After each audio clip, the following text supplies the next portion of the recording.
Hello and welcome to the Mountain West Archive, a podcast where we discuss books about life and culture in the Rocky Mountain West. I'm Ayaz, And I'm John. and together we've been discussing Ted Conover's book Cheap Land, Colorado, Off-Gridders at America's Edge, a book that takes a look at America lived off the grid, where along with independence and stunning views come fierce winds, neighbors with outstanding warrants, and minimal government and medical services.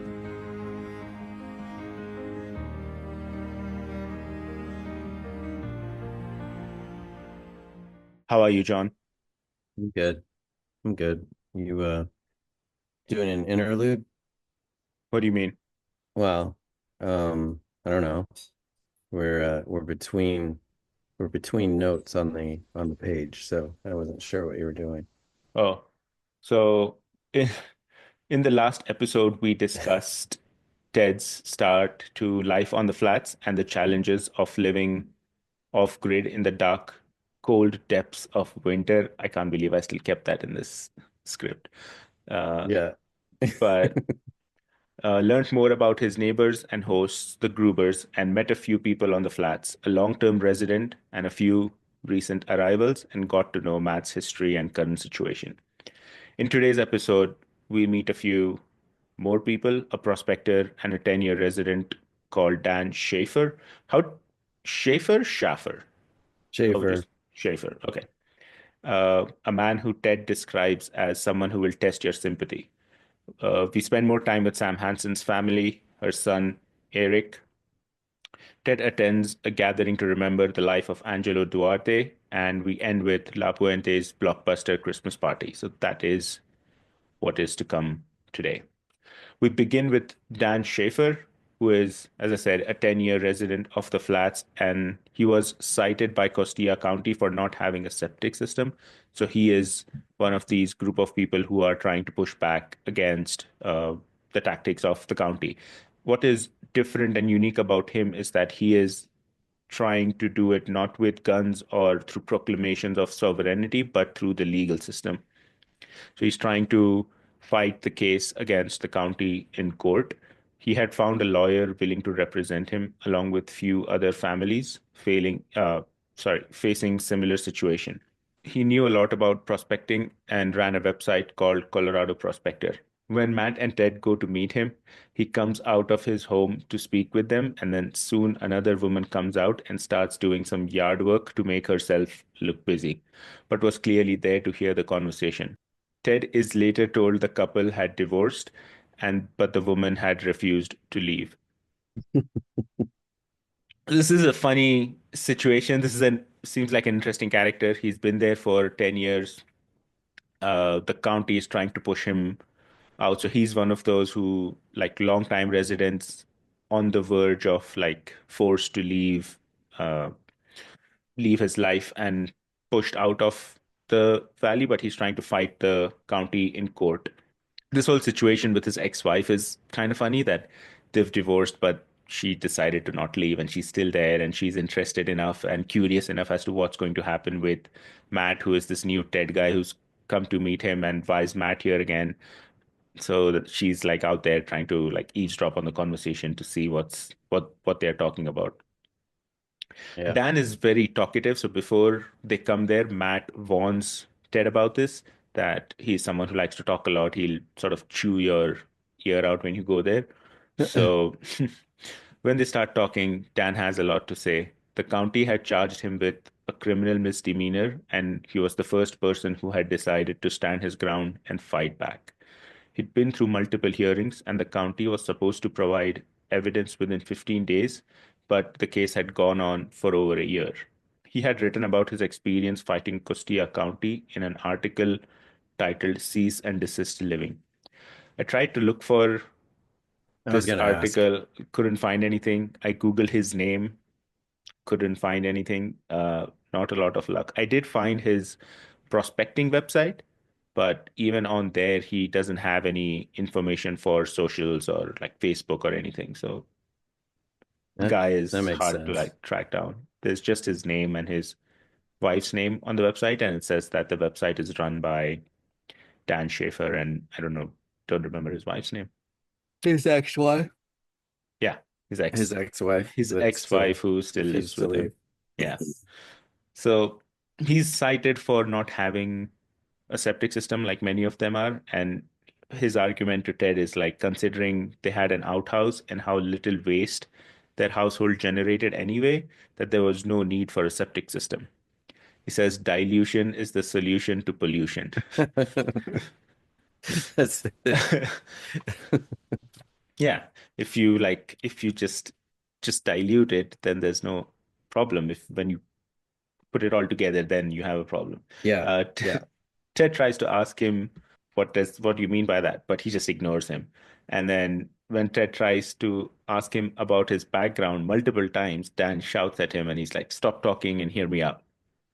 Eventually, he explained that he had owned a dispensary and also had a high security clearance in the military, but was discharged because of possible cocaine use. He says, "Possible?" Possible. asks Ted, but Dan ignores him again. So he's sort of the character who's like, I'm going to direct this conversation. I don't really know where it's going to go, but anything you ask is sort of, you're interrupting me, you're interrupting the show. Just shut up, Ted. He points Yeah, to vacant plots around his property and laments the disappearance of his neighbors, many of whom had left because of code enforcement.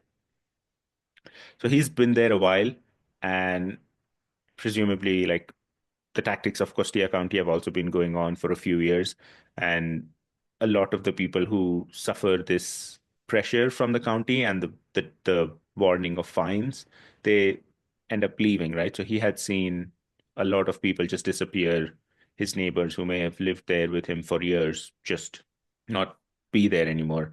So yeah, that is his whole situation. He likes to talk a lot. He has a lot of grievances against the county. He's trying to fight it. And to his credit, when he's charged with a criminal misdemeanor, he asks for evidence, which the county is supposed to give in 15 days, but they have not. They've dragged the case on for over a year, which affects his, livelihood, his ability to just live. It takes up cognitive bandwidth in his life, right? He has to keep thinking about this case, what's going to happen, which way this is going to go. So it's a time of stress. He's frustrated. And then when they leave, Ted says that, I guess I sympathize with him, but he is a guy who will test your sympathy. He kind of gets on Ted's nerve a little bit with his antics, but then Ted sees his underlying point. Like it's not even a family, it's like two people living in a house. They have yeah. an outhouse. Why do they If he need to could get his spend? wife to leave, it'd be just one. Yeah.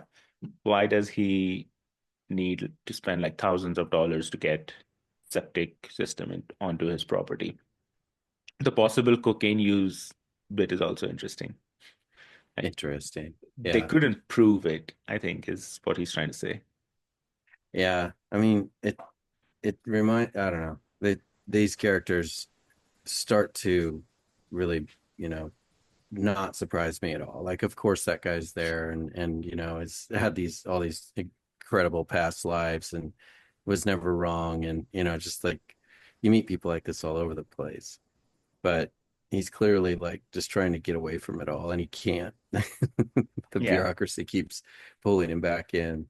And he knows enough to be a pain in the ass to bureaucrats and say like you got 15 days to prove that I don't have a septic tank, probably all the while knowing that they don't have the resources to keep sending people out to the middle of nowhere to prove something, or figure that he'll give up, or something. But he's at least smart enough to know the court system.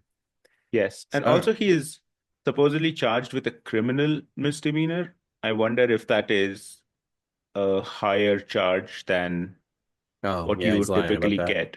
Yeah.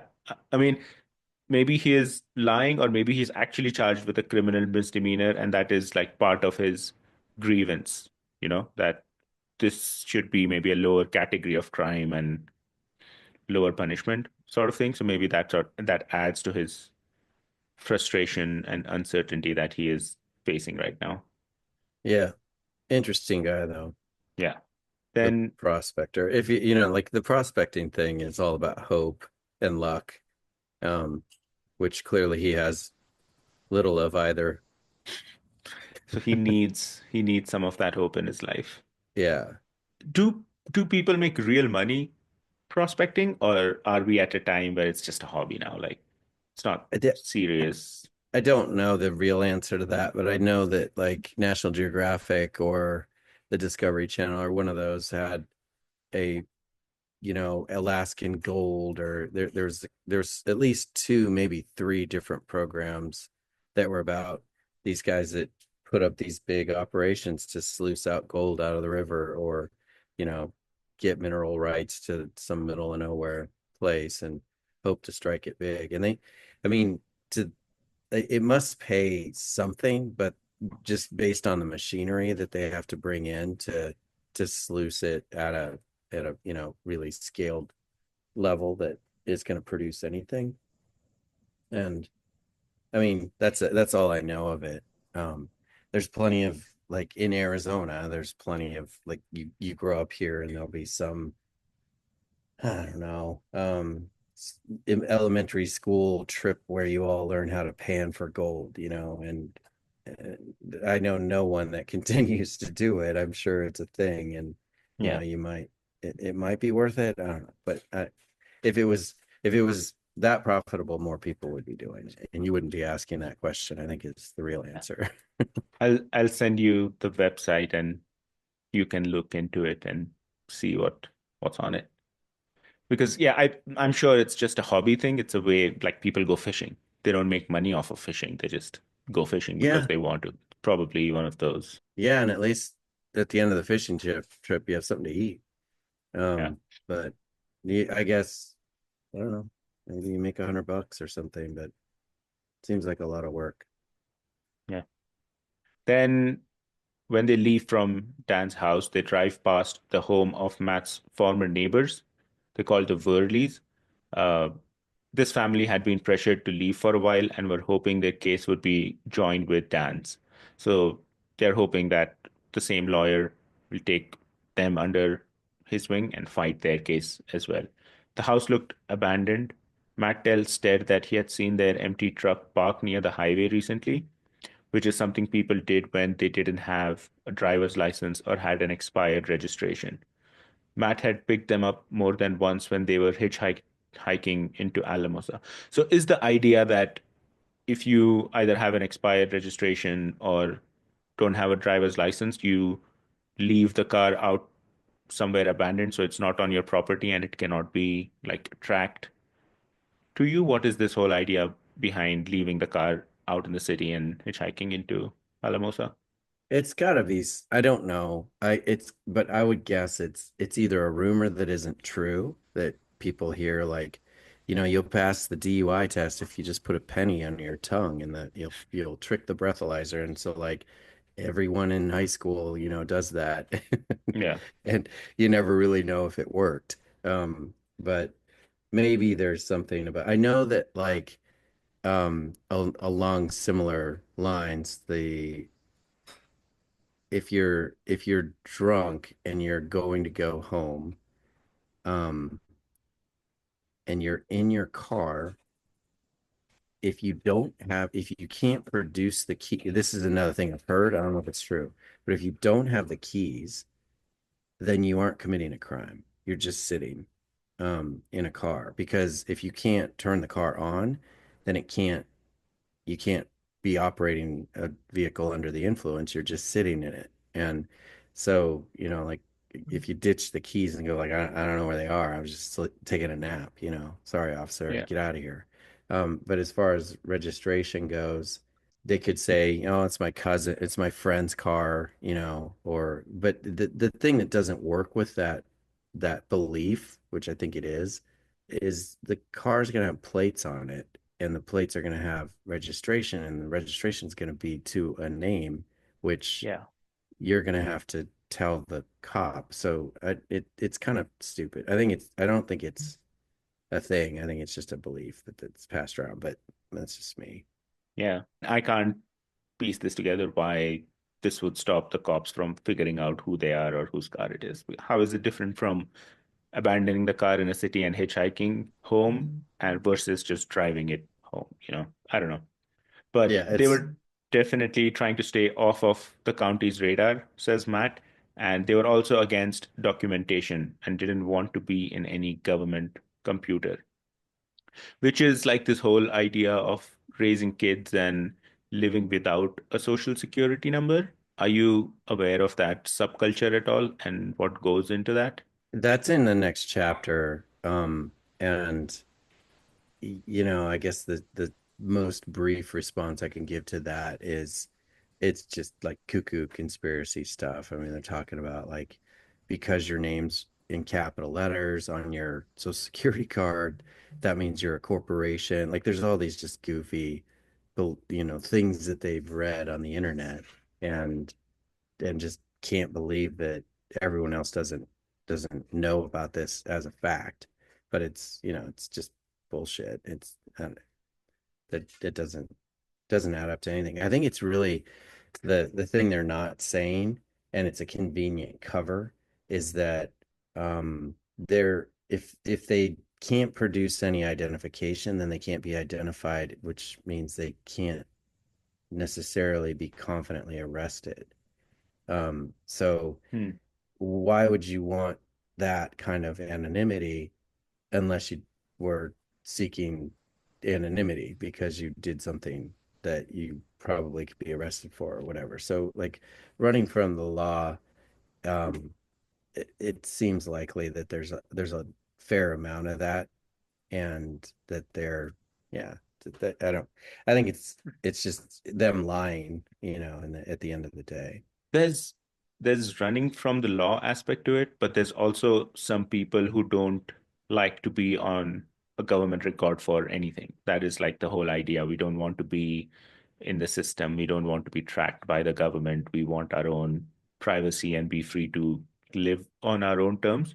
But I'm curious about from a logistical perspective, if you don't have a social security number and what kind of life that forces you into, because can you like get a driver's license if you don't have a social security? Can you No, get a passport? Can you open a bank account? Can you no, hold down a job? maybe, but not one that is going to have a W-9 or W-2? 1099, W-2, Okay. any of that. Yeah, yeah. So yes and no. And I mean this is how illegal labor works. They have ID, but they don't, you know, they're not here legally, so they have to kind of just sneak around, which is why they're such safe drivers, generally speaking. And like they never have a tail light out, they never have an expired tag. They don't want to give any cause for someone to pull them over, Yeah. which is, that's another topic. But yeah, I mean, they're all living in fear of being deported. And I think these guys are just in fear of being caught for something that is in their past.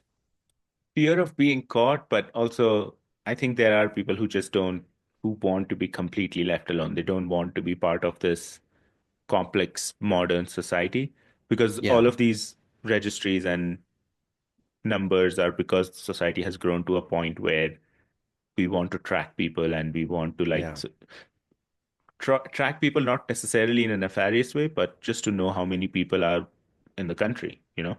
Yeah, one society is that complex and we have the tools to keep records, so we try to, and then there's pushback against that. I get some of that, so I get very iffy about corporations tracking my data on computers and cell phones and having Siri on on my phone because that essentially is like listening to everything, right? I don't like that happening on my phone. So I understand a little bit of that, but to not have a social security, like I think that's a bridge too far. I'm fine with having a driver's license. I like having a passport. I like visiting different countries. I don't want to opt out of that life. So Matt tells him recently he had come over with a load of firewood at the Worley's. We're still there. Parked in front of the house and honked his horn. When he didn't hear anything, he began to unload some firewood because at this point he suspects that they're still around. They're in the valley somewhere because he's dropped them in town a couple of times. So he knows they're in the region. If they're not coming out, I'm just going to drop some firewood for them because winter is coming. I'm sure they could use some. So he kind of has an idea of his people who definitely need firewood, right? So he's familiar with a lot of people's situation. Well, and I got the sense that if they're not answering because they don't recognize him, if he just starts unloading firewood, Yeah, that's a peace offering. So then yeah, they'll give him yeah. And at that point, James and Roxanne Worley came out it. of Right. their root cellar where they had hidden when Matt approached their home. So whenever they see someone approaching their house, they probably suspect it's the county code enforcement or the cops. So they try to go and hide in their cellar. Matt says the Wordleys are the Anne Frank of the situation. So this is an interesting comment because okay, they are pressured to leave for a while and we're hoping for like it. Okay, so that is why they're trying to hide from the county enforcement so they can pretend that we never spoke to anyone, we were never here, we don't know anything about all of this, and they can also claim that we are not living on the property. So the county can't fine them for like occupying the house without a septic system for an extended period of time. So if you can't prove that they were there, then it is not a crime. It's just a house built without a septic system. No one is living there. I think that is the play they are going for, even when they like park the car in the town, so that there is no proof of them being at home at all.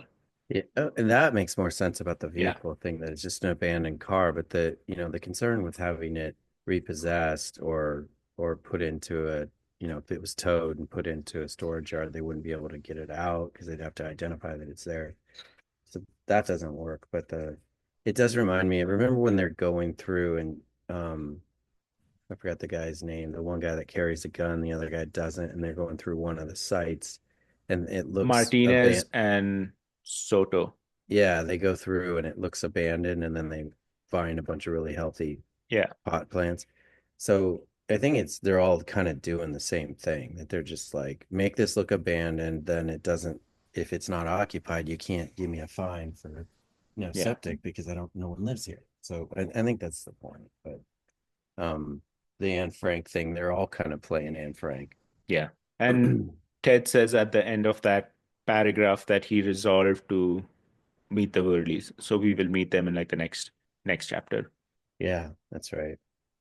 So then they are at Sam Hanson's. The next day, Ted drives over to Samantha's to drop off some firewood. There, he's greeted by a defeated looking pit bull who stops barking the moment Eric comes out to help him. Eric tells Ted last year someone had shot her, which is why she walks with a limp, and other injuries made it obvious that she had also found a porcupine. Ted doesn't ask them why they haven't taken her to the vet because clearly he knew they had no money. When one of Eric's sisters comes out, Ted shows her the shoes and jeans he had brought her from the Puente and asks Sam, "Isn't it a school day?" Sam explains that on the way to school they had a flat tire, so they returned. Which I was always kind of like, so you returned with the flat tire? Like, how do you how'd you get back? Did you have to walk back? Is the car, but I guess it wasn't flat enough to. Or maybe they found out like as soon as they left the house. Oh, fair. While they were driving, you sort of get that feel on the steering. On the way to school, they said that's why I was thrown by, because they're not like when we wanted to leave for school, we discovered they say on the way. Um, so none of the kids went to school that day. Ted offers to drive them to school, but Sam said it'd be more helpful if she could drive Eric into Antonito with the tire and rim that a shop there could put together. And Ted agrees. I thought it was interesting that I mean, it is kind of the only way, but they don't have a spare tire, or it doesn't sound like they do. It's So they're probably a gonna, used pickup truck that is God knows how many years old. So they don't have a spare on it. right, And then I think they must have a few old rubber lying around because she says it would be helpful to if he could drive Eric with a tire and a rim that then the and a shop would rim. put together. So it's not like they're taking the same tire and fixing the puncture. They have, I don't know, they have separate rims lying around. Maybe it is a sign that she drove a while to bring the car back and now the rim is damaged. So it needs to be That's a different that's tire or true. something. Um, so trip to Antonito with Eric. Eric's or Ted likes Eric. He seems like a well-mannered, chatty kid. On the drive, they talk about the altercation his dad had with the school, which ended the kids being pulled out of with ended which ended with the kids being pulled out of school midway. Apparently, the music teacher had told Eric that he wasn't responsible enough to take care of the school's saxophone, and he'd have to play something else, like the piccolo. Like, what's the less valuable instrument? I mean, saxophones, what are they, like $100 Yeah. and a flute, or like it's. So I think his dad's like, okay, sure. Um, it's and he feels judged. It's a kind of Like, insult. Yeah. You can't trust my kid with a saxophone. you And guys I are think too he poor. thinks more that He'll you sell don't it. trust my household with a saxophone. Yeah. That is more the insult, I Yeah. think, that pricks him. So his father and grandfather had both played saxophone, and so he saw it as a family tradition. Enraged, his father had threatened to burn the school down. Now that Zane was in jail, the children were back in school trying to catch up. It's a bleak life, because it's probably half the reason a lot of them are homeschooled, because they don't want all the kids saying, like, why have you been wearing the same shoes with Yeah. holes in them for 2 years, or whatever the obvious signs of being poor would be. But it doesn't seem like that part of the world would be that, the economic disparity can't be vast in Antonito, you know. It's not vast, but it's still there, right? Yeah. That is why the school teacher doesn't trust these kids with saxophone, and presumably they give them to other kids with which the father takes as an insult. Yeah, I mean, it's funny because you hear when I read this on the third time, or whatever, I'm more curious about what he's not saying. Like the writing is keeps you wondering. Like, what did that teacher? What was his experience? Is this just him being um, judgmental about their appearance and their lack of parenting skills, or are they just poor? Did he have another student in the past that stole the saxophone Or maybe and he then had experience with the father and the family, didn't trust? Yeah, yeah, and it was which about made something him feel, else. yeah. Yeah, that's fair. But they Because like none of that's in there. the father seems a very weird character, right? He's in prison for Unstable. sexual assault. He's Right. gone there, threatened them to burn the school down. Like, I'm sure he's done stuff in the past which puts the teacher on the edge a little bit. Yeah, fair. But of course, he's just trying to come up with you know, a red herring excuse, and the And father's yeah, like, I "Wait, think you that's think we're key. too Like, poor?" Eric is not complaining about his school. He's not saying that, oh, the teachers are prejudiced and they do stuff against me. It is more that the father is looking for a reason. Like, he has a very short fuse, so to speak. Something happened and then he got angry. I'm pretty sure like Eric and the kids still enjoy going to school, and you know, Yeah, yeah, you're right. I mean, they're it's having funny. a good experience. It's like a writing style of attrition. Like, you have to piece this stuff together based on the limited knowledge that he has of any of these Yeah. um, prairie dwellers. Ted dropped Eric at the tire place, which he knew because of his own issues with flats. I think he means flats he got because many of the off-gridders seeded their driveway with nails to discourage county enforcement. You, that's another reason they don't park their cars in their driveways. I guess they, Yeah. intentionally.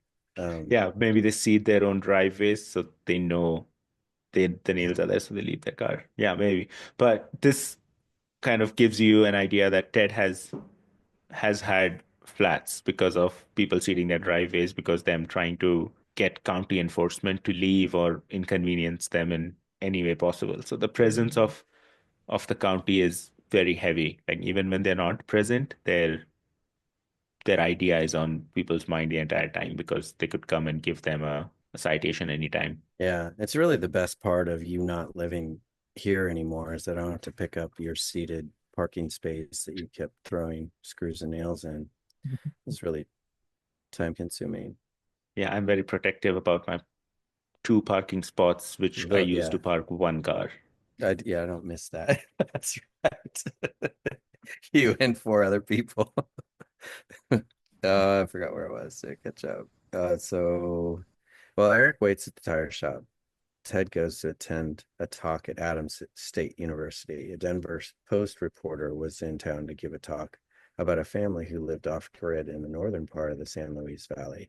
The reporter had brought slides from reporting about other off gridders in the valley that he'd done 2.5 years before. Ted recognized a few people in the photos, but was shocked to see a series of pictures of the McDonald's, who at the time had recently finished building their house. One of the photos was of Eric, then 13, standing next to a wooden wall. All of this was hand cut by me, he was quoted as saying. Um, it's funny, I don't remember that. That scene. I don't know why. Um, Yeah. So Antonito is a town that's about 40 minutes away from Alamosa, and Adams State University is in Alamosa. I didn't pick up on this earlier, but he must have dropped Eric off, driven to Alamosa and to attend the talk. so I mean, how long does it take to change a tire? You Yeah. get hour and a half round trip. He's like, oh, Eric can wait. It's free ride. Um, it's the somewhat ghastly part of the presentation was unaware of what it'd be. So explain to me, because I don't remember this. Is he offended by this whole like inaccuracy of the reporter? No, so what happens is this reporter uh, had visited the valley a couple of years ago to do some reporting on life on the flats, and he had never bothered to check back on the families. He had never gone back to see what had happened to them and where they were now. He was just using that same material, and I'm guessing he had written a paper article by this point, and he was giving talks at different universities. Um, and he had never really bothered to update his content or his slides over the past 2 years because he is still talking as if Eric is 13 and he is standing next to a wooden wall and he talks about how he had hand cut everything.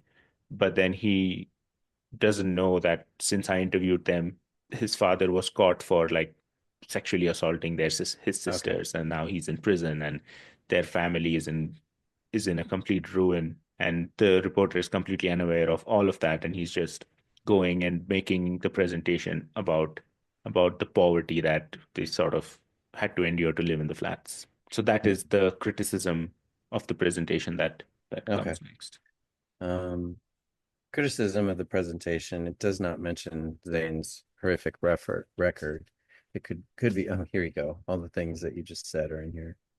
It could be because the other interviewees were trying to be polite, and the McDonald's family themselves would not reveal such details. Perhaps the reporter was truly unaware. The guy Yeah, so sitting it next could to, be anything, right? So he could have gone into the flats and he could have spoken to a bunch of people, and then even if Zane had a reputation or a record, even at the time when he had gone to interview, he could have not found out about the truth because he's from a newspaper, the family may not have told him because the father is still there. He's not in prison, right? So they're not going to tell the reporter that he's a bad guy or whatever. The it doesn't fit in the neighbors presentation. no, it is like airing your dirty laundry in public while the father is still there. Now they can talk to Ted about Zane and his sexual assault and stuff because he's in prison. Okay, yeah, that's Because fair. they can't tell the reporter anything because once the reporter leaves, they still have to stay in that same house with Zane. The neighbors may not have told them because they're like, oh, it's not our business. We want to stay out of this. So it could happen that he goes there, he does the interview, and he may truly be unaware of any of Zane's past history. If he knew about it and if he decided to not include it in his presentation or in his writing because he wanted the article to be about something else, then that is like an indictment of the sort of writer I guess the person was. Which leads to the next comment. The guy sitting next to Ted complains that the reporter's focus on the poor gave a bad name to the off-gridders who did not live in poverty, took great care to build their nice places. Yeah, okay. Why doesn't Ted confront the guy after the presentation, I wonder? Yeah, if he did, it's not written in the book. I don't know. I don't Um, know if Ted ever speaks to him or gets yeah. clarification. And this complaint of the piece being about poverty comes up with Eric as well. When Ted asks him on the drive back to the flats if he remembers speaking to a reporter for the Denver newspaper, the kids in school gave me such a hard time about that. Do you mean for having your picture taken? For being a story about poverty, he said. Eric had been a tough junior high, and the kids in school could be merciless, but now they had stopped since everything had happened with Zane. Even bullies would shut up when your dad was arrested for abusing your sisters. That's pretty dark, isn't it? Yeah. And yeah, the part about the kids being bullies and that's dark. And also from like a writing perspective, just going back to what we were talking about, when you focus on just the poverty of these people, in some way it robs them of their humanity Yeah. because the focus is just then, oh, look at these people living in misery out on the flats, and you don't encounter them as real people. They just become this image that you have. And I think that is sort of why Ted doesn't do that kind of writing. We've discussed this about his approach before. Like he doesn't want to be an outsider writing and commenting on people and on their lives. He wants to be more part of the scene and talk about his understanding of what's going on. So which is why like he will talk about the material difficulties that these people are living under, but he doesn't dwell on it. That is never like the sole focus of the narrative. It is always people and their stories, and then the material difficulties are only relevant as far as it is important to that story rather than being the whole point, you know? Yeah, I mean, yeah, that's a we could get on a whole thing on the media or on, reporters and what they have to abide by is it interesting, not is it true? Yeah. Yeah, Is it will it sell easily, or right. is it, and not is it a genuine reflection of reality or of truth? Yeah. Because it is a lot easier to sell a story of look at these really poor people in the place that you've probably never heard of, and look at the lives they are living is in this miserable, versus what Ted is doing, which is like a lot longer and more nuanced take on their lives. Yeah, it's just that I mean, there's a completely different audience and not a very big one, I would argue. I mean, I don't Yeah. think we're probably gonna have a huge following for this, but it is still interesting because it's not so much just a book about location and proximity. It's about people, Yeah. um, and their relationship with the difficulty of their location, among other things. Yeah. So, Then that evening, Stacy had Ted over for dinner. So Ted goes over for stew at night. When he goes there, the house is chaotic and messy as usual with all their animals and five other children and all that chaos. The TV was on because on the flats you could pick up over 20 channels by just having an antenna. And on the news was a report about UFO sightings that cut to an interview with a witness. And as they were watching the interview, Stacy remarked whenever a believer in aliens is interviewed on TV, they always put someone who doesn't look good. They don't have somebody like you, she says to Ted, who has his teeth, which is like an interesting, very specific pointed comment to make. Stacy is a little insecure about the topic because of her own missing teeth, and in America, people associate missing teeth in the non-elderly with meth abuse. But Stacy wanted Ted to know that that wasn't the case with her. She had gotten an infection, an abscess in her jaw that required some teeth to come out. The choice was simple, she says. It was either lose the teeth or die. Frank still had a few teeth, but offered that he'd lost his first as a teenager when the two top front ones got knocked out in a fight. By 17, he had a partial denture, and sometimes he wished he didn't have any remaining teeth because they often just caused problems. So Frank has some issues with drugs, even though Stacy says she doesn't. He says that he had done some crystal meth in his teens, but had never tried heroin and had never shot anything into his veins. Stacy had been an alcoholic with a fondness for beer, but since finding each other and starting a family together, they only ever used tobacco and weed, and neither of them ever drank. It's always interesting to me as someone who's like teetotaler, never done drugs, when people like talk about this hierarchy of drug consumption, and they're like, oh, I don't do like the really bad ones, so I don't really have a problem. Like I I had a meth problem, but I never did heroin. I never shot anything in my veins, so it's fine. It's not that bad. Yeah, it always happens too.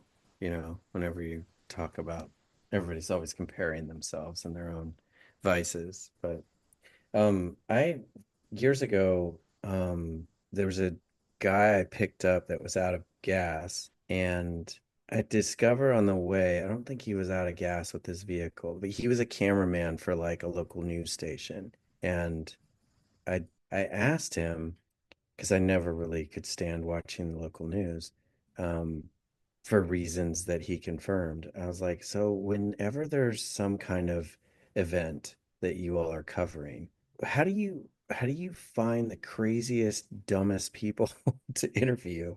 And he's like, oh, we seek them out. Like that's what people want to see. They're like, oh, because then what happens from the viewership is they're like, oh, look at that dumbass, oh, that is the stupidest thing. Why would you ever even say that? So like everyone gets to be better than that person, and Yeah, they're intentionally doing that. And I don't know, they're I just looking think it's for irritating. they're looking for characters that will sell on the TV. Well, yeah, so American Idol does it, all these reality TV shows do it. Yeah, I think I may Yeah, have told you they to an extent, like you can understand reality TV shows doing it, but it's worse when news does it, right? Because it's meant to be more than just it's not supposed to be entertainment, first of all. But if it is for some people, it's supposed to be more than that, you know? yeah, But it yeah, isn't. so that sort of bears Stacy's grudge, right? She's like, they always find the craziest looking person who doesn't have teeth, and it kind of paints this picture in people's minds that they associate people who lack teeth with now not just meth abuse, but also craziness. So whenever they see her in public, she must, you know, every time she goes out in public, it's probably in her mind that what is this person thinking about me and what kind of judgments are they forming? And it is terrible to have to go through life with that, right? Yeah, yeah, agreed. To their credit, it so this also goes back to their history with how they managed money, how they bought 40 acres of land and not just five, so they could give it to their kids later and set them up for life, how they saved money to have septic system.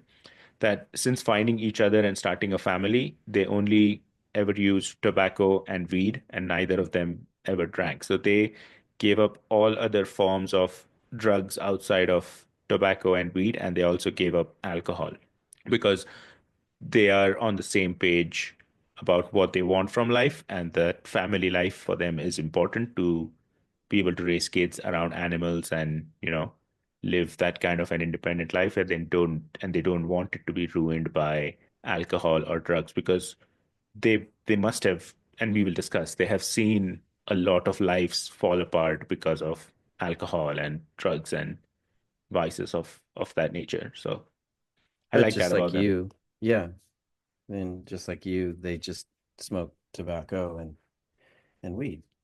I do So heroin once in a while. yeah, yeah, that's okay. Just no no amphetamines. Yeah, crazy. Um, yeah, opioid epidemic in the San Luis Valley. So even though it seemed that Grubers had their issues resolved with substance abuse and drugs, illegal drugs were all around the valley, especially opioids and heroin. That month, 60 Minutes ran a report on how the country's largest drug distributor, the McKesson Corporation, had fueled the opioid epidemic by turning a blind eye to massive orders from small pharmacies in the San Luis Valley. They were shipping similar quantities of opioid pills to small town pharmacies in the valley as they were to large drugstores next to big city medical centers, which is like by orders of magnitude. This led, I've read this like four times because I was just thinking like, how are they rationalizing that? It has to be about money, but if you don't have the population, how are you scaling that money? It doesn't, it boggles the mind. Like, why would they pick that? I know that there was towns in West Virginia and other little cities, Are you talking But from the perspective of the corporation or from the pharmacy ordering those pills? both. I mean, like, so I mean, your question is implying that the pharmacies are just having to fill orders because there's a demand for it. So the pharmacies are trying to always have them available. People are coming and buying months worth of supply, and then accordingly the pharmacy is ordering more from the corporation, and the corporation is just like, it's not our job to regulate how much people consume. We get these orders from pharmacies, we send the medication to them. Now, of course, you can argue that from like a moral standpoint, if you're getting an order from San Luis Valley that has only 10,000 people, that is similar to Chicago or Denver, a pharmacy in a big medical center in Chicago or Denver, that should raise some red flags and you should look into it. But then the McKesson Corporation is not incentivized to look into it, right? No, they're just looking And at their sales. and I don't know if it is this corporation, but there was also a John Oliver piece about opioids, but that was in the Northeast, that was in the Appalachian region, about how they were actively pushing. So even though I can argue that from a corporate's perspective, you're just filling orders and it's not your job to investigate. I don't know if that this is true for this specific corporation, but there is proven evidence that the corporations were not that naive, or, they were not just being like, it's not my job to investigate. They were actively pushing these opioids. They were actively like incentivizing doctors to prescribe this medication to people. They were like very aggressive in their marketing strategy to get people to consume these pills, which caused dependency, which caused an addiction, and ruined a lot of lives. So it But I is, mean, I'm struck thinking about the chicken egg argument because, you know, is McKesson going in and talking to the doctors like, hey, this is going to solve all your pain treatment? And then the doctors are like, great, that'll make our common visits go away because this is what it's for. Or like, where's it starting? I mean, it's out of nothing that all of a sudden, this epidemic. What I mean, the year is less than a decade that you go from it not existing to it being massive. So yeah. what started it? I don't know the specifics from the John Oliver video, but I can imagine how something like this can go down. So as a company, you have a product that you want to sell, and the doctors and hospitals are like the intermediary between you and the eventual customer. Your customers are not the doctors, they're not the hospital, they are the eventual consumers of the medication. So you have to convince the middlemen, the doctors and the hospitals, to be on board with what you're trying to do. So there can be a few ways to incentivize them. One could just be cost. We'll give you a free supply of these pills for X number of months or years, and then you prescribe these so that there's no cost to you. And then the company knows that this is going to fuel an addiction that will then incur more sales in the future, and that's how they recoup their money. They can even be more blatant, and they can even incentivize directly financially to people involved with the hospital or with the doctors themselves. Like if you prescribe a certain number of pills to, if you can go through 1,000 pills or whatever, we can give you a little something or take you out for dinner or a nice little vacation for your family or something. So there's less traceable ways of doing that as well.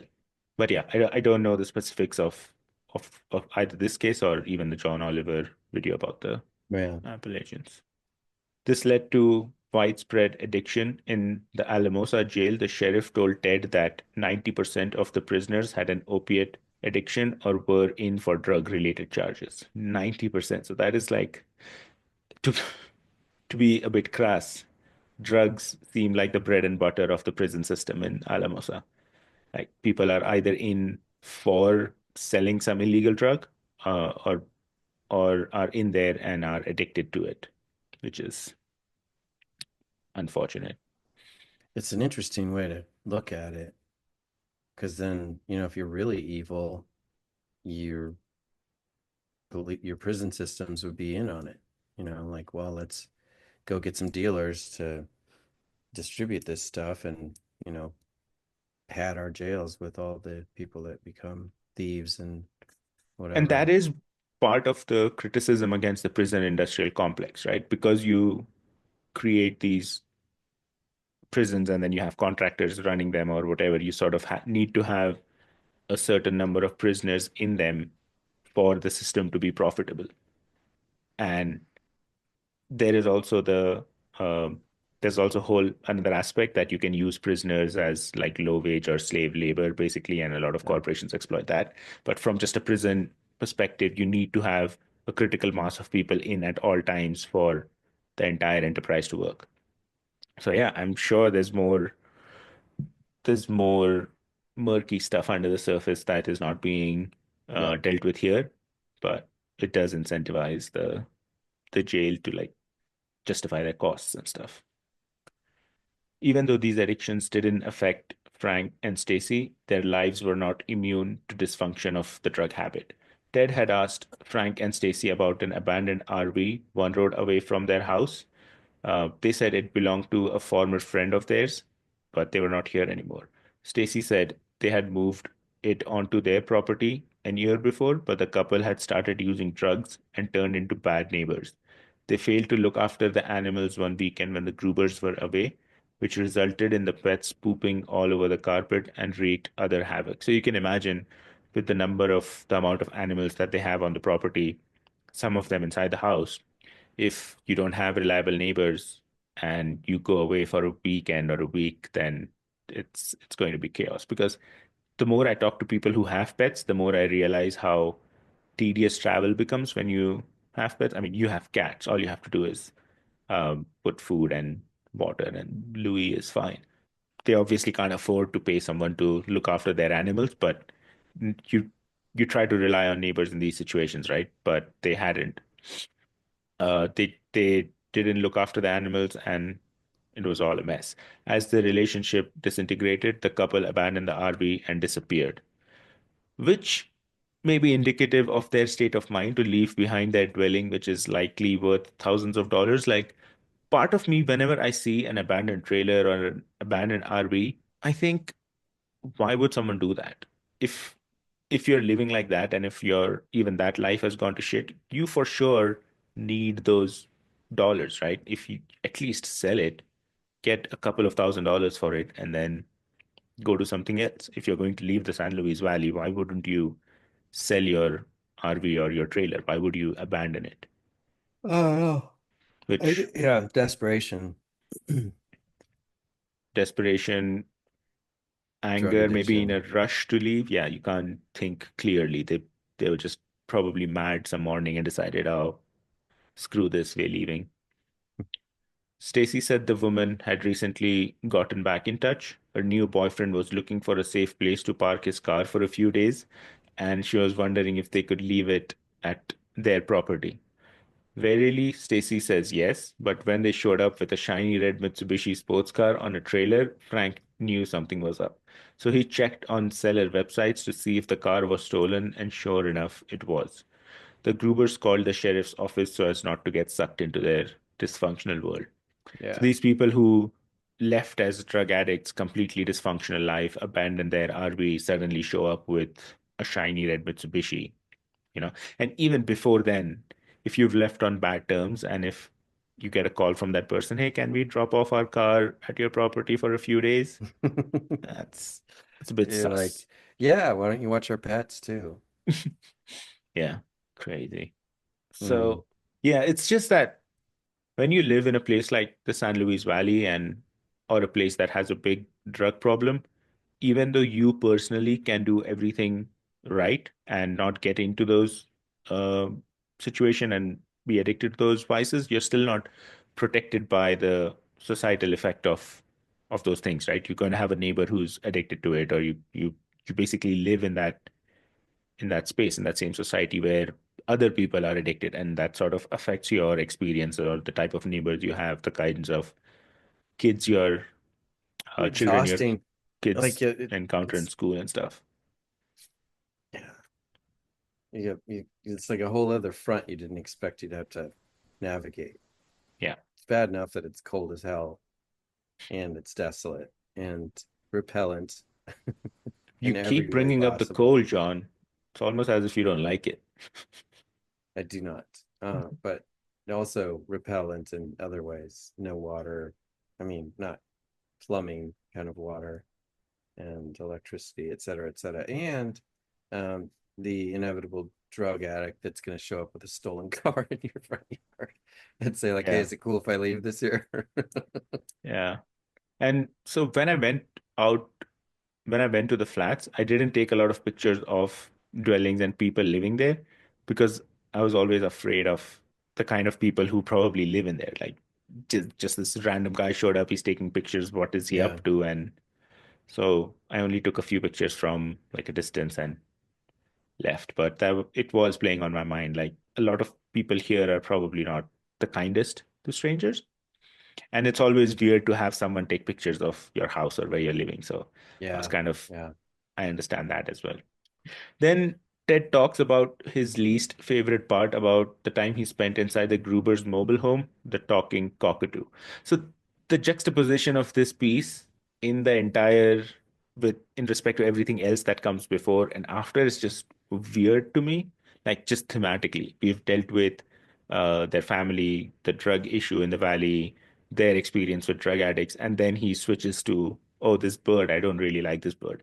I I had to like read it a couple of times to see why he would even do that. And it kind of makes sense because he is at their house and then he starts talking about the drug addiction in he talks about their issues with drugs, then about the drug addiction in the valley in general, and then drug addiction in their neighbors. And then he sort of comes back to him being in their house and talking about what he doesn't like about being there. But just thematically, it doesn't fit at all with the themes that heavy themes of drug addiction that we deal with. And then we go to this whole piece about a talking cockatoo. I don't know, Apparently, man. I think in a way it kind of just adds to the massive variety of characters that are, that he's running into, and of all okay. things that he would not anticipate meeting is this incredibly talented and observant and obnoxious bird. Like, Yeah. like I'm meeting like crazy felons, and this guy like is in jail for sexually abusing his daughters, and this guy lived in a tent, and these people have like 11,000 pets, and one of them's a bird, and I gotta put up with this because they're my neighbors. And the bird Yeah, talks a lot. a lot. Yeah. Maybe he's trying to alleviate that tension with talking about a Yeah, bird that talks. So yeah. apparently, the cockatoo named Sugar was very smart and knew words and sentences. Her frequent ear-splitting shrieks drowned out all other noise, which is saying something in a house like theirs. So there's five kids, I think a dog inside the house as well, a cat, a bunch of Five animals dogs outside, five kids. and five dogs And at okay, yeah. least. So all of that going on, and then he can drown out everything with his shriek, which is saying something in a house like theirs. Yeah. One day when TV was quiet, Ted heard a woman's voice say, "Big dog wants out." Stacy asks him if he heard it. At first, Ted doesn't realize who it was, but following Stacy's eyes, he realized it was Sugar. Frank said he doesn't always know it is her talking either. He recounted how one day, as he was about to leave the house and join Stacy, who was already in the car, a voice asked, "Are you leaving?" Frank paused and said, "Yes." "When will you be back? Sugar wants to come." Which, which is kind of, yeah, it's it's creepy, but also it's all association of words with different situations. I sort of looked into it a little bit. I don't know if they understand like the nuance of language at all, but it's just an association of situation with certain words. I don't But know. I mean, I can't. It's a great point because I'm really amazed at how intuitive the bird seems to be. But then, like from a scientific point, is the bird recognizing that it gets a response when it says certain things, or it's mimicking what humans do when certain things happen, and it's just inserting those words in those familiar situations. So if Frank regularly says to Stacy, "Are you leaving?" every time he starts to walk towards the front door, or that's happened, say, 6 out of 10 times, and the bird observes it, then the bird's like, okay, I'm gonna learn those words because I'm just it's what they do. But then to associate it with behaviors and whether or not it's thinking, I don't know. Or if it's just Yeah. like, oh yeah, I got a response out of the human. Is I know that when we had a bird, it that the squawk thing is annoyingly loud and just piercing. Um, but the the learning the birds learning how to talk is really kind of fascinating because there is some intelligence obviously to it, and they're really observant because they're just Yeah. nothing else to do. They're sitting in a cage just like looking at everything happen around them. I just don't know if the intelligence is just pattern recognition and being able to replicate the sound, or is there world building going on in their head as well? Because in this, so for example, here, I can understand that every time someone leaves, the other person asks, are you leaving? When will you be back? That's pretty easy to like catch in just pattern Yeah, recognition. But the sugar wants to come is I think implies a little more complexity because it knows that's that true. it's talking about himself now. It's not just something else. It knows that people call me by as sugar, and then I want to go, so I'm going to say that as well. So that hints at a little bit of complexity, but I don't know if it's if there is any world building behind that. You're right. You're absolutely right. Mado said, sometimes we say shut up, and she says, no, you shut up in return. And apparently, she was also learning new phrases. Frank was a big Denver Broncos fan and watched every game on television. It was after one of these games that Sugar started saying, don't fuck it up, Broncos. That that would be that is something. more that's on brand with birds. Yeah, But the like you yeah, you're it's a good point to say like sugar wants to come. Now it's not just mimicking. repeating. Yeah, Yeah. because she's probably never heard anyone say that Sugar wants to come. But few weeks after Ted came onto the flats, Stacy reported that the bird had started saying something new in the voice of her daughter whenever she saw Ted's truck pull in. Ted's home, she would say. So it's not only that she is copying words, she's also imitating different accents or tones in which people talk. So that's interesting because maybe she always hears her daughter say Ted's home, and then she picked that up, and not just the words but also the way it is said, and she Yeah. started sort of saying that every time Ted came over, which is fascinating. Like from Ted's perspective, that is kind of him becoming a part of a semi-permanent part of the Gruber's world in a deeper sense, that you're not only your kids but now even your animals are kind of fond of him and notice when he is home and when he isn't. At the end of the night, Ted decides to leave when it was time for their youngest daughter to go to bed. Trin followed him with a flashlight to show him the way, and he was glad. Ted writes, when the moon was large, you could see lots at night, but on that night there was no moon to be seen, just about 1 trillion stars. So it's a completely dark sky. You cannot see anything outside, and she comes and she's like guiding him to his part of the trailer. When they reached Ted's trailer, Trin trained the light away onto the prairie. So she's panning her flashlight on in the distance and says, sometimes I see eyes looking back, she said, panning the light slowly across the horizon. What do you think it is? Ted asks. Probably coyotes, sometimes maybe a dog, but also it could be a mountain lion. She had only seen the big cat's tracks in her 2 years on the prairies, but never the real thing, which made Ted feel a little better. Yeah, a little better. Yeah. We went for a hike with our new neighbors from Idaho, and it's all new to them, the desert. And so you get questions like how Wait, many your new neighbors in Phoenix? yeah, in Phoenix. So they live in the very end of the complex now in Junior's old place.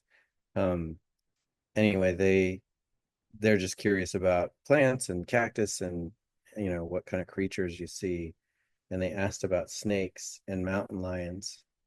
And I was like, Yeah, I hope we see neither, but I'd rather see a rattlesnake than a mountain lion if given the choice. Yeah, But yeah, it'd be pretty unnerving to hear like, well, I've only seen their tracks. That would be enough for me to go like, okay, I need to leave. who has the shotguns or the Yeah. rifles? Yeah. And Um, so my experience with like flashing light in the dark thing is when Mariam and I were in Florida and we did some kayaking at night, bioluminescence kayaking. They show you like jellyfish and stuff. And uh, the our guide would like pan his flashlight in the bushes and he'd be like, if you see eyes, then that's alligators in there. gators. Yeah. That's And I pretty was like, wait, what? uncomfortable. Yeah. Yeah. Um, okay, so Angelo's gathering.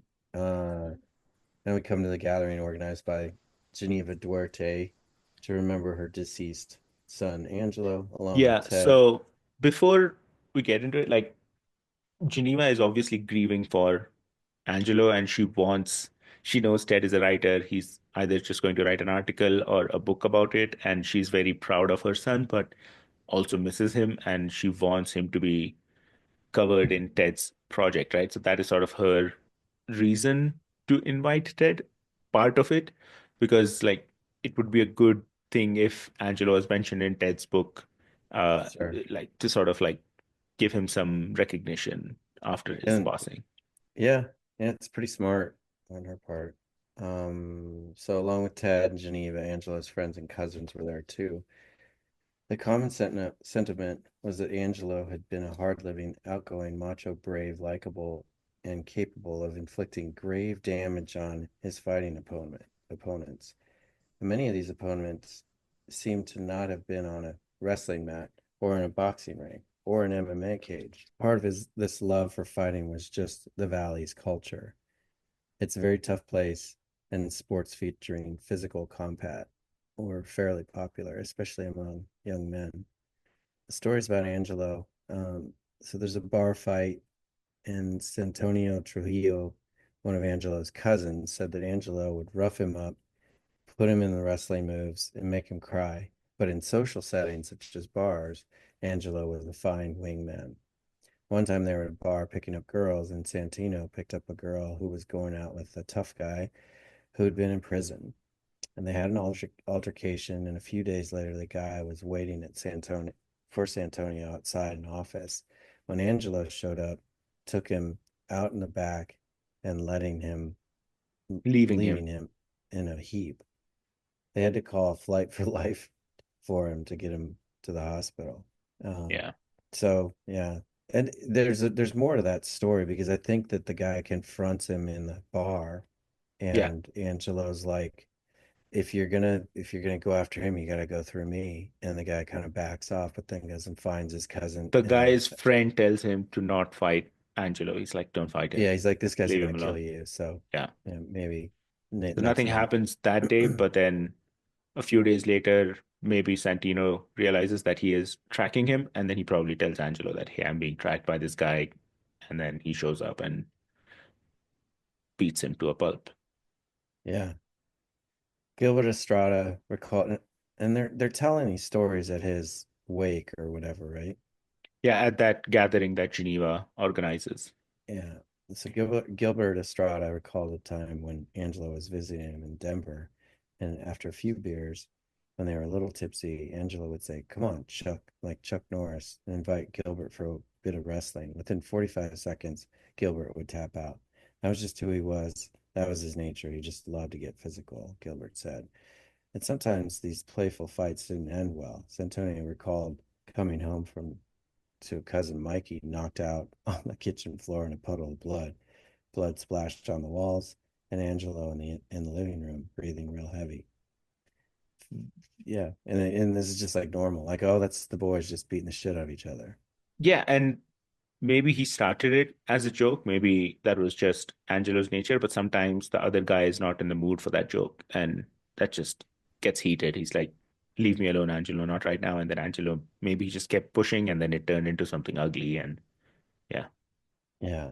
Um, Gen- Geneva seems riveted. She hadn't known many of these stories in detail. She added that Angelo got more religious as his MMA career continued and cast himself as a warrior of Christ, a warrior for Christ.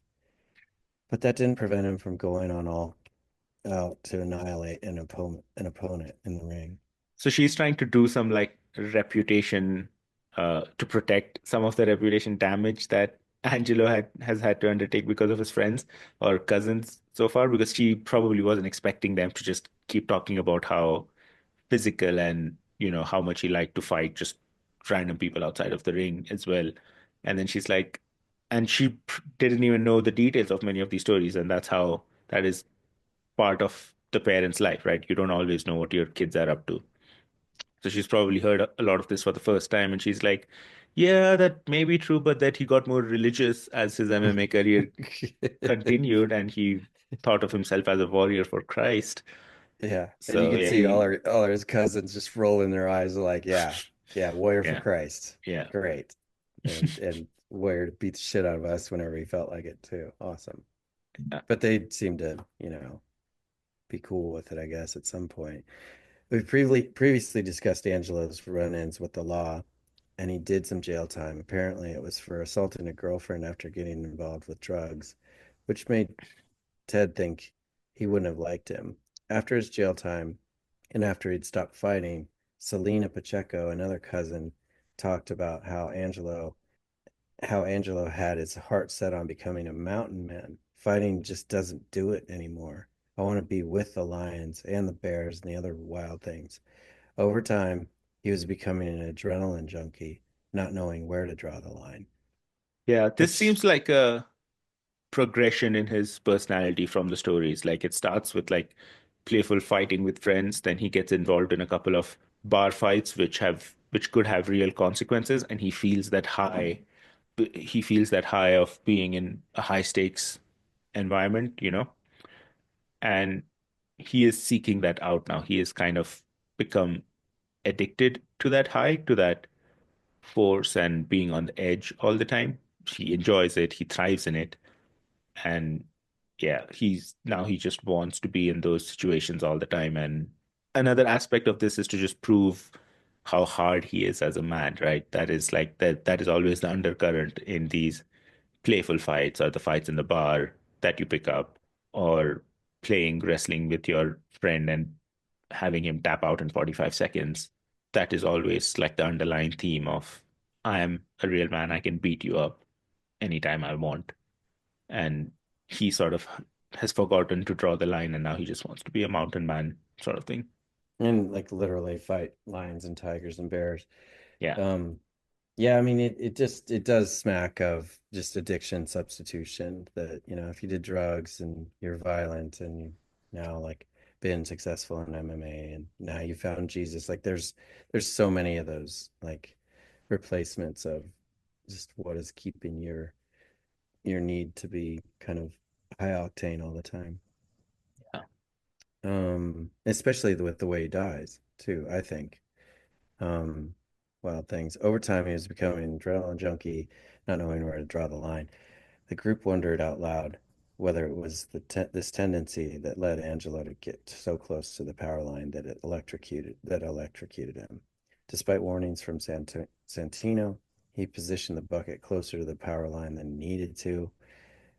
Then he acted as if he was going to test the lines for himself.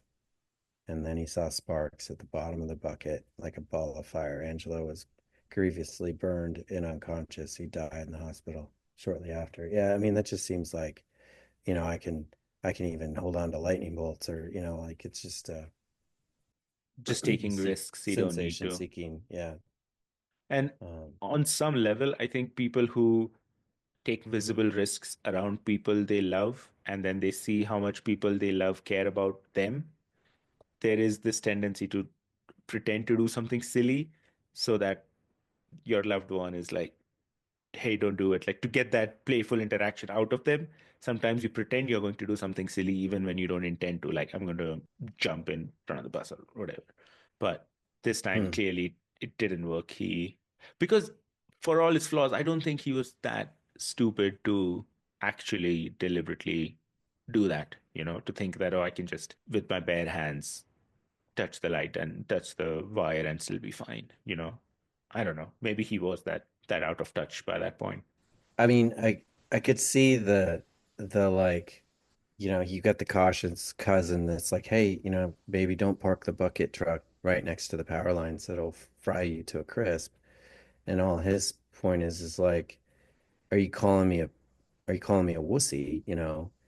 Um, Here, I'll show you Yeah, how close I can get. And then, it might not even be on. And then like if he actually holds it and nothing happens, they're all like, "Oh my God, you're so amazing." Um, yeah, I could see that, but um, I think that need for, him feeling like a superhero or whatever, um, could blind him from logic. And yeah. I really saw it as, I mean, who knows? But And I just think it's like one more level to conquer for him. yeah, a lot of deaths say a lot about how people have lived their lives. Sometimes deaths are just arbitrary and doesn't matter, but sometimes they tell a story of the person's life itself. And I think that is very true for Angelo. The story about his death is sort of like a perfect encapsulation of the progression of his personality over the past 5 or 10 or how many ever years, going from Yeah. someone who liked to like wrestle with his friends and be a little physical and be playful to someone who had lost all touch of reality and sense of danger and had ended up in that way. Well, and I mean, if that's your drug, is adrenaline, um, at some point you kind of have to come to terms with, am I ever gonna get old? Because if I do, I'm not gonna be able to beat the shit out of people in a bar anymore. I'm not gonna be an MMA fighter forever. Probably I'll die by some mountain lion, but that'd be cool, Yeah, or this, Zzz. Um, I I don't know. I mean, if you're just like, you've played out every other thing you can think of, and you live in this kind of desolate prairie land where everybody knows you, and you're fun to hang out with. You play cards with the mayor, whatever, like all of that. Um, you've done it all. Like, what else is there in San Luis Valley?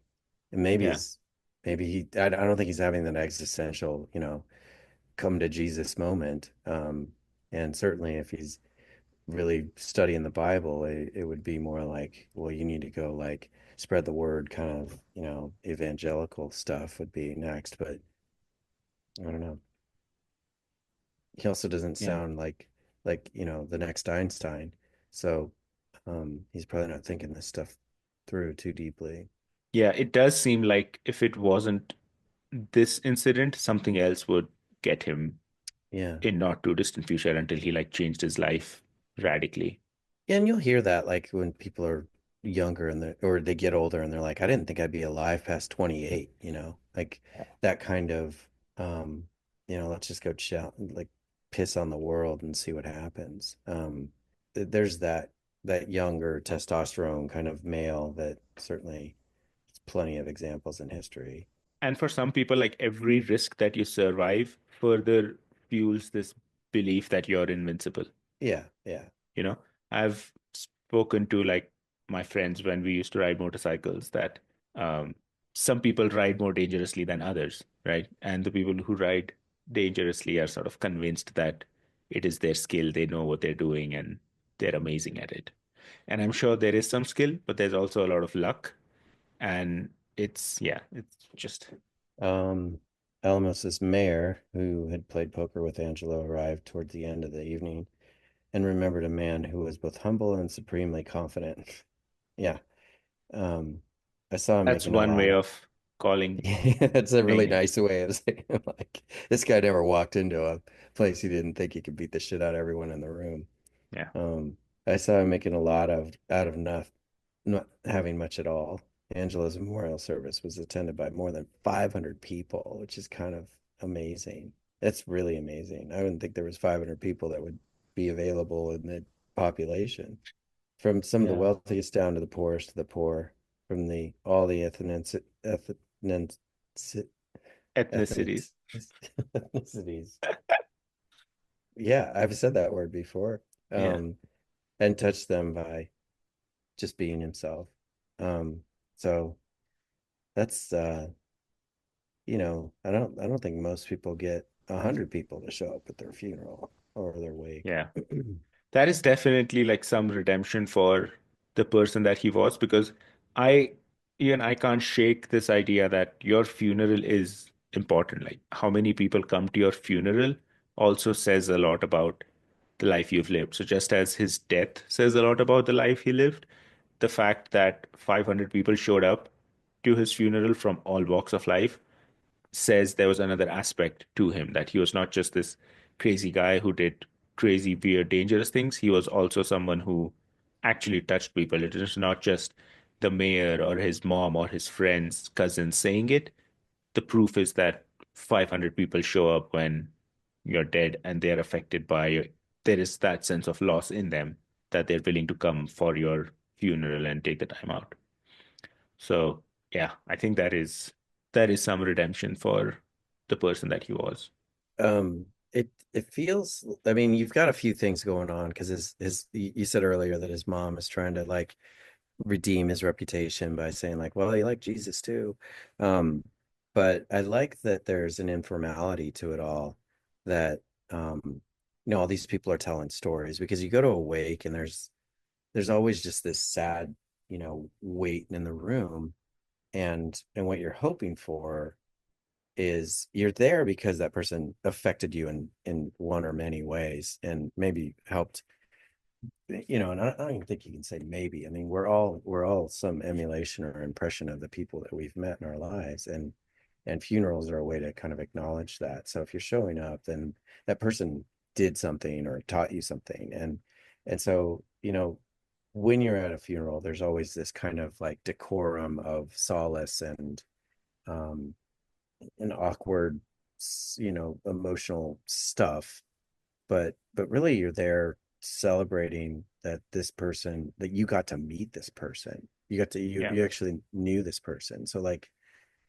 I don't know, I mean, I just like that there's an informality of it, that they're all just kind of telling stories of how important he was, and I'm sure that there was that like layer of sadness and everything else, but I don't remember the timeline between the wake and his death, but it seems like a reasonable amount of time had Yeah. passed. It Yeah. wasn't like Because even when Geneva met Ted, she said that her son passed away like last year or 6 months ago. yeah, okay, that's So right. there is at least a year or more between Which is his even death and more amazing because like if everyone in that area, it's got to be a small town, so it's the moment he electrocutes himself, everyone hears about it within hours or days, right?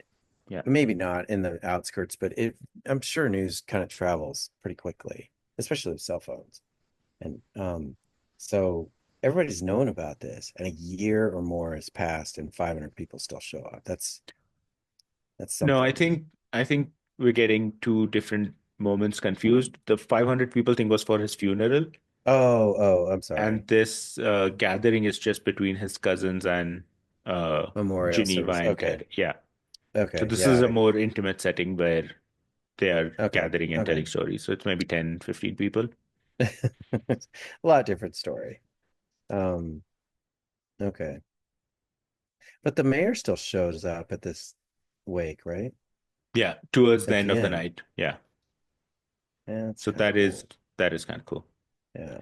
Also because the mayor is very close to the family, right? He comes to their home often. He plays poker there. He knows this family really well. Um, yeah. Okay. Then we finally come to La Puente's Christmas party. This is like the last part in the second chapter.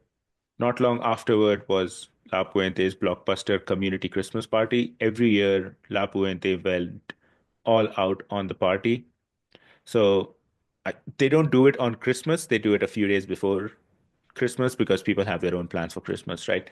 So when I was there, I think it was like 14th or 15th December this year, and they had their Christmas party. And when I was there, it was afternoon. In this book, it is at night, so it's a dinner party. I was there in the afternoon. There was a lot of decoration, live music, and a big dinner. Lance was committed to the idea that any kid who turned up should leave with a present. The line for all of this went out the door and around the block, which is what I saw as well. The line was like really long. People were in good spirits. No one seemed to It's be great. like complaining. It was really nice. Loud music. People were happy. It was a good time.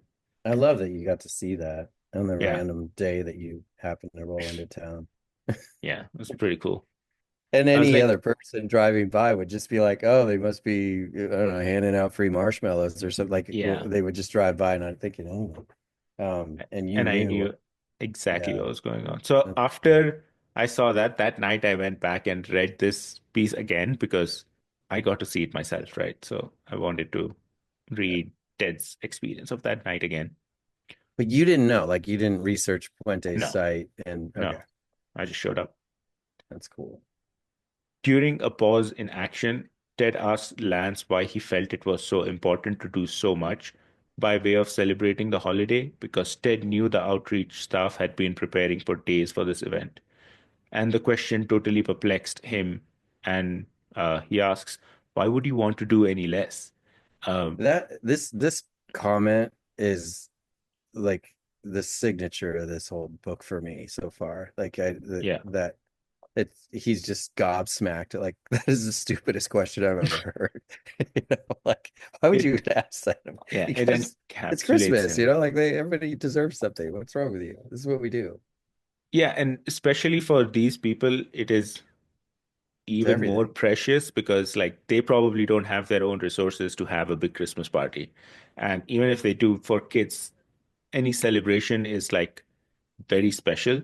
And this is a celebration in addition to what the family might have at their own home on the 25th. So the kids, this is their chance to give the kids two Christmas parties every year in a way, and to make sure they come, they don't just get food, they also have a present to take with them so they can remember that evening by with something. And if they come every year, they'll have a bunch of presents that they can like look back on, which is which is really nice. Yeah, yeah. The party lasted until every kid had talked to the Santa, received a present, and been offered a feast. Ted felt exhausted and went outside to sit on the picnic table where the Santa, whose name was Clifford Kidder II, joined him. So the party has been going on for a while. Ted has been talking to Lance, he's been doing other things, hanging out, and then he finally felt exhausted, so he goes out to sit on a picnic table. And I'm guessing the Santa also needs a break because he's meeting every kid, he's greeting them, taking pictures, posing for uh, different poses and stuff. So he goes out for a break. Clifford, suffering from COPD, walked out with his oxygen tank and took off his tube and lit a cigarette. So this guy is suffering from a lung disease. He's already suffering, and then he goes out on his break. What does he do? He starts smoking. He'd had the oxygen tank since the start of November, he said. He had smoked since he was a teenager and had suffered from COPD for years. I know it looks bad, but I'm down to six cigarettes a day. It's pretty good. It's Yeah, pretty good. He was probably at like 60 and now he's down to six. That's amazing. six packs to six. He had been Yeah, driving. that is not abnormal, I'm sure you know. Yeah, yeah. It's goes I'm back kind of to the same. surprised your Sorry. comment on like, oh, I only do cocaine, but I've never done heroin. That's Yeah, crazy. Like it's that kind of same mindset. I was gonna say the same thing. It reminds me of that Yeah. attitude. I'm down to six. It's not that bad It's only anymore. six. I mean, it's Yeah. basically, yeah. He had been driving a truck until 7 or 8 years ago, and behind the wheel, sometimes he would start coughing, things would disappear, and he would find himself 40, 50 miles down the road, not knowing how he got there. He said loss of memory was part of it too. So there's a lot going on with him. He's struggling with this disease that causes memory loss, and like he blanks out in very tricky situations. He had stayed for a while with his ex-wife and her mother in Michigan, but it wasn't easy to breathe next to an incineration plant. Then he hitchhiked out and headed for Yuma, Arizona. but a driver dropped him off at Alamosa. So he's coming from Michigan. He wants to go down to Yuma, Arizona. And then I'm guessing the person he was hitchhiking with dropped him off at Alamos and went somewhere else. And when he gets there, Clifford realized that he'd been through the town before. He had stayed at a halfway house operated by the Church of Christ and drove for Colorado Gators Reptile Park, just north of Alamosa, taking loads of tilapia down to Texas. So I think this is now him talking about when he used to drive the truck years Yeah, ago, back when yeah. he came to Alamosa. And he had had 28 jobs before he drove the truck. So he's lived a very life of Vagabond. experience. Yeah, Yeah. that kind of. And I learned how important the Southwest and especially Arizona, New Mexico, and Utah, these landscapes are for people who are vagabonding and, who've lost a lot in life. When I read like Nomadland, it's another book which is about uh, which is about semi-retired people who don't have a lot of money, don't have a lot of savings, so they end up like traveling in RVs, doing seasonal jobs, coming down to Arizona and Utah in the winters to have the sun, and then going further north during the summers and see and traversing that way and that whole subculture. So that was very interesting. And it's also like kind of why maybe he's going to Yuma, Arizona. It's probably one of the cheaper places in the country to live. I'm guessing there's not a lot there, but the costs are lower. And I guess he thinks if it's not a big city, the air will be better and it'll be better for him in that sense. Yuma's not tiny. Have you ever been there?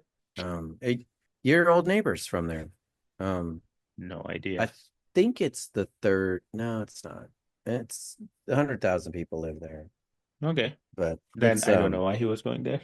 yeah, I don't either. It's usually hot, and they have a lot of citrus, and it's close to the border. People who live in the Northeast or the Midwest love to go to places with warm weather. So maybe that was it. He just wanted to go to Yuma because it's in Arizona. It's not Phoenix and Tucson. Yeah, Gets the looking for a heat. smaller place. Yeah. That makes sense. If Clifford was from Ohio River Valley, 43 miles north of where Matt grew up. Jimmy Stewart was from there too, and he had watched It's a Wonderful Life many times. So maybe it's appropriate for me to play Santa, he says. it has nothing to do with It's a Wonderful Life, though. I don't even think Santa's in that movie. No, but it's more of like a movie about hope and I know, new I know. beginning sort of thing. It's a Christmas movie. Close enough. Yeah, yeah, close enough. I mean, why not play Jimmy Stewart? Kids are not lining up to take pictures with Jimmy Stewart anymore, John. That's too bad, isn't They want it? Santa. Whoa, wow. Merry Christmas. Clifford said he liked playing the Santa. He liked being treated as a benevolent soul himself. The look in a child's eye, he says, I remember the first time I went to see Santa. It's the girl who climbs into your arm and doesn't want to leave, or the little boy who brings a book and wants you to read it. Being treated this way flipped his life upside down. For a few hours, he was not a deadbeat or a loser. Instead, he was like the grandpa who had everything, a guy who, rather than disappoint, granted wishes. That's great, isn't it? Yeah, like to think of the life he has lived so far and everything he has encountered, he can, on couple of nights a year, he can just wear the suit and all of a sudden people love him. And he can give more than people love him, he can give something to people, to kids. Yeah, More yeah. importantly, he can make their day, he can create memories for so many kids through his patience and his presence and the That's affection he can awesome. give them. Yeah. And to be like aware enough that he, can stop and smell the roses for that and make it a point of like, this is what I'm going to do with my days. I don't know how many are left. Probably a lot more because I'm only down to 6 cigarettes. But was he? Did you notice that guy when you were? I guess he would have been inside if you Yeah, I drove didn't by. see the Santa. That's too bad. Yeah, and there's also the aspect that any of these years, any of these Christmases could actually be his last.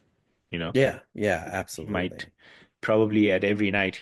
when he every year at the night when he removes his suit, he's probably thinking, okay, maybe this was the last one and might never get to do it again. Yeah. What has been your favorite or like the most interesting part of all the scenes we've looked at today? I mean, I've really liked, I mean, as much as I'm kind of giving him shit about the Jimmy Stewart thing, I really like that character because he's so actualized, you know. And maybe it's that like he sees his own mortality, so you may as well appreciate everything you can and who else gets to do this. And you know, it's kind of a ridiculous scene. I mean, he's in kind of a battery powered wheelchair with an oxygen tank and a little tube. And, you know, even with all that on, as long as he Yeah, puts on the white beard and the hat and the jacket, everybody's like, it's Santa, you know, like there's no kid like questioning, like, you know, I saw a different guy at the mall or like, they're just thrilled that they're at this big party and yeah, he's there. And it's not a like, get in line and get your requisite photo at the mall with your parents kind of Santa. It's a guy that's going to give you something today and yeah, give you a little bit of hope and joy. And they tell him secrets that they don't tell anybody. And you know, all of that's got to feel pretty great. So yeah, I like that. And I mean, really, this chapter has two of the more interesting characters I think so far. I mean, I'm usually like one or two chapters ahead of what we're talking about. And today is no different because I re-listened to chapter three again. But the Angelo thing is as much as, you know, it's a clearly a guy that's like got sensation seeking behaviors and adrenaline junkie and all of that, and a kind of speckled past. Um, you gotta I don't think that probably the average funeral in that area is pulling 500 people. So, you know, you've got yeah, some pretty interesting characters. And I, you know, I was kind of forced to think about um the Lance Chestnut or Chestlock Chesslock, and is it Little? The guy's Matt last Little. name's Matt Little. I mean, those two guys um would leave a pretty big hole in that community when they aren't there Yeah, anymore, you know, if they live out their days there. Um, but I mean, like it's an interesting question. So that's just about the people, but the thing that's really kind of come as a recurring realization throughout like getting to know these characters very briefly is is my own judgment of people and in general, and you know what I bring to the room, what I bring to the table in expectation, analysis, assumption, you know, any of that. He's as an author kind of forced and really probably more so in us like going through all of this fairly in depth, yeah, um forced me to kind of really take a second look at um you know, they while you can generalize these are the usual suspects that you're going to see, and really in chapter 3 there's just, you know, there's a lot of that where you're like, okay, here we go, this is what I kind of expected. um there's still these like little gems throughout that you have, you know, just other humans doing things differently. It doesn't mean they're wrong or crazy or whatever, because I mean there's a I think, I mean, talking about Jimmy Stewart, um you know, there's the you can be oh so smart or oh so pleasant, and for years I was smart, I recommend pleasant. um yeah, there's just this like such an adoption of what you're supposed to do in a lifetime, at least in our culture, in our country, you know, that you have X amount of cars and houses and kids and go to these schools, not those schools, and live in these houses, not those houses. And like there's just that kind of, you know, American dream or path or expectation or whatever you want to call it. And these every single one of these humans is chosen to do the other thing, you know, for various reasons. But the you said something earlier, I think tonight, about well, just having not wanting to take photographs of them because you're, you know, somewhat attacking their dignity without permission. And I think that there's yeah, I forgot what I was gonna say about that. Yeah, I lost my point. Sorry. It has forced me to really take a look at myself. just as much as the characters, I guess, is the so far takeaway. Yeah. And I think that's a good thing. And you know, whether that's his intention as an author or it's just, you know, I'm reporting what I meet, you know, and he in his writing style, there's an incredible lack of judgment. I mean, there's some times where he says things. I think the bit about Angelo was one of the times when he sort of passed his own judgment, which made me feel that I wouldn't like hanging out with him Right. when he finds out about the domestic abuse charges against Angelo. Thinking and that kind of writing that every character needs to fit one of these boxes. He needs to either be about poverty or he either needs to be about social security, and that is the whole purpose he's in the book. I think that is not happening in Ted's writing, and that is why I'm a big fan and I enjoy the book. And also, like, now this is our fourth or fifth episode together. So we've basically spent a month with the book, like not reading it the entire We're time, on but chapter two. and we are on chapter two. I But told Carrie, I cognitive, was like, you could read the book way faster if yeah, than watching all of this all the way through. But, you know, yeah. And people can use this content the way they want it. Sometimes it is a replacement for actually reading the book, and sometimes it is a companion for reading the book. It's just, however, if people find it interesting and if they listen, it's awesome.